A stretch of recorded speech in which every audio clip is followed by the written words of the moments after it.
Majlis Syura Hezbollah mengumumkan bahawa mereka telah memilih Sheikh Naim Qasim sebagai Setiausaha Agung parti tersebut, menggantikan Syahid Syed Hassan Nasrallah.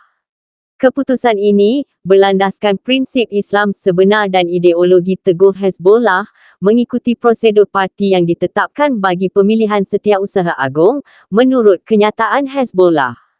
Hezbollah menyatakan komitmennya untuk mengekalkan legasi pendahulu Sheikh Qasim, menggambarkan pemilihan ini sebagai sebahagian daripada misi suci. Kami berjanji kepada Tuhan Yang Maha Kuasa, kepada roh syahid yang kami cintai Syed Hassan Nasrallah, semoga Allah merahmatinya, kepada para syuhada, kepada pejuang-pejuang Islam, dan kepada rakyat kami yang teguh dan setia, untuk bekerjasama dalam memenuhi prinsip dan matlamat Hezbollah.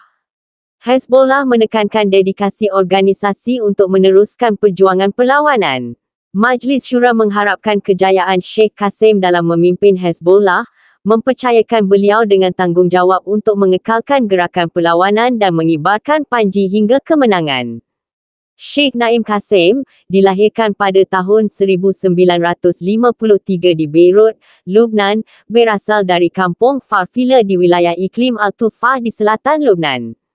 Beliau memiliki ijazah dalam bidang kimia dalam bahasa Perancis dan pernah bekerja sebagai guru selama beberapa tahun. Di samping pengajian dalam sains semula jadi, beliau juga mendalami pendidikan agama di sekolah agama, memperoleh ijazah dalam bidang fikah dan asas Islam. Sheikh Qasim diiktiraf sebagai sebahagian daripada generasi pengasas organisasi budaya dan aktivis Islam Syiah di Lubnan. Beliau aktif dalam kumpulan-kumpulan yang akhirnya membentuk Hezbollah, termasuk Kesatuan Pelajar Muslim Lubnan, dan memainkan peranan penting dalam gerakan amal yang diasaskan oleh Imam Musa al-Sad. Pada tahun 1982, selepas pencerobohan Israel ke atas Lubnan, Sheikh Qasim adalah antara teras pengasas Hezbollah. Beliau telah dipilih ke Majlis Syura Hezbollah sebanyak 3 kali, mengendalikan pelbagai portfolio termasuk majlis eksekutif dan aktiviti pendidikan. Pada tahun 1991, Sheikh Qasim dilantik sebagai Timbalan Setiausaha Agung Hezbollah, berkhidmat di bawah Setiausaha Agung Abbas Al-Mausawi.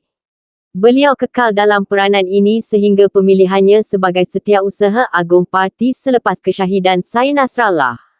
Sepanjang tahun-tahun tersebut, Sheikh Qasim memimpin blok Parlimen Hezbollah di Lubnan dan mengawasi hal ehwal kerajaan dan institusi parti. Sheikh Qasim juga merupakan pengarang beberapa buku politik, budaya, dan pendidikan, termasuk buku mengenai pengalaman politik dan ketenteraan Hezbollah.